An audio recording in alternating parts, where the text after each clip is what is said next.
ini juga berkat orang-orang supporter semua yang mendukung dari hati. Terima kasih atas kehadiran kalian. Hati-hati di jalan dan selamat menikmati 3 poin. Menaklukkan Bahrain sebetulnya sudah menjadi kodrat yang tak bisa dihindarkan. Dari segi permainan, materi pemain, dan passion, Indonesia unggul telak dari tim Timur Tengah itu. Kemenangan 1-0 di Gelora Bung Karno semalam juga harusnya bukan suatu hal yang mengejutkan lagi bagi publik Indonesia. Sementara Bahrain, permainannya tak begitu spesial. Salah satu faktor di balik loyonya permainan Bahrain barangkali karena tak adanya pemain ke-12, Ahmed Alkaf. Berbeda dengan leg pertama di kandang Bahrain, laga kemarin diwarnai dengan penampilan wasit Sadulo Gulumurodi yang cukup adil. Dari sini kita pun bisa melihat sendiri, tanpa uluran tangan sang pengadil lapangan, Bahrain seperti pistol tanpa amunisi. Saat bermain di kandang, ketika pemainnya disenggol dikit, mereka pasti bakal guling-guling sampai 2 menit demi mengulur waktu dan memancing emosi Indonesia. Namun, ketika di GBK, mereka nggak berani melakukan adegan tak senonoh itu lagi. Karena ya, buat apa juga? Guling-guling nggak jelas justru merugikan tim sendiri, karena Ole Romani sudah memaksa Bahrain untuk mengejar ketertinggalan sejak menit 24. Selain faktor X tersebut, tanda-tanda kemenangan Indonesia sudah terlihat dari bagaimana Patrick Kluivert menyusun 11 orang pertamanya. Tanpa Misilgers yang pulang lebih dulu ke Belanda, Coach Patrick mengembalikan Rizky Ridho dan Justin Hubner ke sisi Jai Itses. Tanpa mendiskreditkan siapapun, trio ini jadi yang paling solid sejauh ini. Seperti yang sudah dibahas sebelumnya, trio ini jadi yang paling lengkap. Masing-masing dari mereka mewakili setiap unsur yang perlu dipenuhi dalam skema permainan. Kembalinya Justin Hubner juga memberikan warna tersendiri di lini bertahan. Dia Spartan dan penuh semangat saat mengejar bola. Jumlah menit bermain bersama yang cukup tinggi membuat chemistry di antara ketiga pemain ini terbentuk. Mereka seakan sudah paham harus bertindak seperti apa jika serangan dari lawan itu datang. Ketiganya saling melengkapi satu sama lain. Tak cuma itu, Coach Patrick juga sepertinya mendengar saran dari para fans untuk pemilihan pemain di lini tengah. Mengembalikan Nathan Choaon ke habitat asalnya juga jadi pilihan yang tepat. Memilih Joy Pelupesi ketimbang Ivar Yener untuk menjadi tandem Tom Haye pun keputusan yang bijak dari Coach Patrick. Layaknya bukti entut, Joy jadi metronom dalam permainan tim. Ia menjaga kedalaman lini tengah sekaligus tandem yang sempurna untuk Haye. Dengan rambut klimis dan badan atletis, Joy pun menunjukkan dominasinya. Pemain yang sepintas mirip Cesar Azpilicueta itu mencatatkan 100% kemenangan duel, baik di udara maupun di darat. Kehadiran Joy membuat serangan Bahrain nyaris tak pernah sampai ke gawang Martin Paes. Pemilihan filosofi bermain pun sangat tepat. Patrick Kluivert telah melunturkan egonya. Ia meminta pemainnya untuk menguasai laga alih-alih menguasai bola. Dengan sepak bola yang lebih pragmatis, Bahrain terjebak dalam master plan yang sudah dirancang oleh tim kepelatihan Indonesia. Patrick membiarkan Bahrain banyak menyentuh bola, itu dibuktikan dengan statistik FOTMOB yang menunjukkan penguasaan bola Bahrain di angka 58%. Namun, umpan-umpan Bahrain hanya beredar di area sendiri dan tengah lapangan. Bahrain tak menemukan cara untuk membongkar pertahanan Indonesia.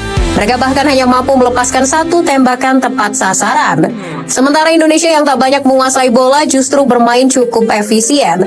Mereka lebih menunggu Bahrain melakukan kesalahan. Indonesia juga tak lagi menggunakan garis pertahanan yang tinggi. Itu membuat Bahrain kesulitan mencari celah. Pemosisian antar pemain pun lebih rapat. Jai yang tadinya diminta naik untuk sejajar dengan gelandang pun kembali mundur. Satu garis di belakang Ridho dan Hubner untuk mengcover ruang pertahanan yang ditinggalkan. Dengan 42% penguasaan bola, Indonesia justru terlihat lebih klinis dalam memanfaatkan peluang yang ada. Tercatat skuad Garuda berhasil melepaskan 3 tembakan on target, di mana salah satunya berbuah gol. Selain itu, ada 2 peluang emas yang sayang sekali gagal dikonversi menjadi gol. Lunturnya ego Patrick Kluivert untuk menanggalkan Total Football kabarnya tak lepas dari bujuk rayu Alex Pastur selaku tangan kanannya. Alex dikabarkan mendorong penerapan strategi Catenaccio, sebuah strategi legendaris dari Italia yang menekankan pertahanan terorganisir serta serangan balik yang efektif. Spekulasi ini diperkuat dengan aktifnya Alex di sesi latihan terakhir Timnas Indonesia. Filosofi sepak bola mantan pelatih Almere City yang kini lebih condong ke pendekatan pragmatis dinilai sangat cocok untuk skuad Garuda saat ini. Tak berhenti di situ, peran Alex dalam membantu Patrick dalam memilih pemain pengganti juga sangat besar. Untuk menjaga keunggulan, Pastur menarik keluar Tom Haye yang mulai kelelahan dan memasukkan tenaga yang lebih beringas Ivar Yener. Selain itu, mengganti Kevin Dix yang cenderung menyerang dengan Sandy Walsh yang unggul dalam mengatur tempo juga jadi ide yang brilian. Pastur seakan ingin menunjukkan kepada halayak betapa pentingnya memiliki kedalaman skuad yang baik. Gap kualitas yang tak begitu jauh antara pemain inti dan cadangan membuat kualitas permainan tak menurun meski sudah memasuki menit-menit akhir. Dari beberapa pemain cadangan yang dicoba, Ricky Kambuaya barangkali jadi yang paling menarik perhatian. Di hadapan 60.000 lebih penonton yang memadati GBK, Pace Ricky mengukir laga comeback yang epik bersama skuad Garuda. Gelandang Dewa United itu menampilkan beberapa aksi impresif ketika menguasai bola. Meskipun hanya beraksi selama kurang lebih 16 menit dan mencatatkan total 12 sentuhan, Kambuaya cosplay jadi Jude Bellingham. Tenang, efektif dan pergerakannya pun membantu tim untuk mengalirkan bola. Apalagi umpan Trivela yang nyaris berbuah gol itu. Aih, Mamayo. Penampilan singkat ini pun menjadi momen yang spesial bagi Ricky Kambuaya, sebab pemain kelahiran Sorong itu harus menunggu sekitar setahun lebih untuk bisa kembali mengukir menit bermain bersama timnas Indonesia. Sinteyong tampaknya berhutang maaf kepada kakak Ricky karena terlalu lama mencadangkannya. Kembalinya Rizky Ridho ke line up juga jadi momen yang dinanti-nanti oleh publik pecinta timnas Indonesia.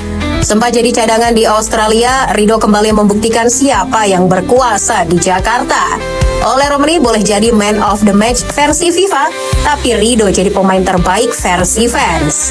Melansir Football, Ridho mencatatkan beberapa statistik luar biasa, seperti memenangkan 100% duel udara, 9 aksi bertahan, 2 intercept, 4 kali merebut kembali penguasaan bola, dan 6 sapuan yang krusial. Salah satunya bahkan menggagalkan peluang emas dari Bahrain. Keberadaan dua pemain ini membuat kita tak bisa memandang sebelah mata kualitas produk Liga 1. 3 poin ini jadi titik balik sekaligus harapan baru bagi Indonesia di kualifikasi Piala Dunia 2026. Kini, posisi Indonesia berada di urutan keempat dengan torehan 9 poin. Selisih 3 poin dari Bahrain dan Cina di urutan kelima dan keenam. Namun, jangan cepat berpuas diri. Masih ada 2 laga yang tak kalah penting menanti timnas Indonesia. Konsistensi di lapangan dan keterbukaan di luar lapangan akan sangat menentukan nasib sepak bola kita. Mari kita kawal bersama era baru skuad Garuda hingga ke Piala Dunia.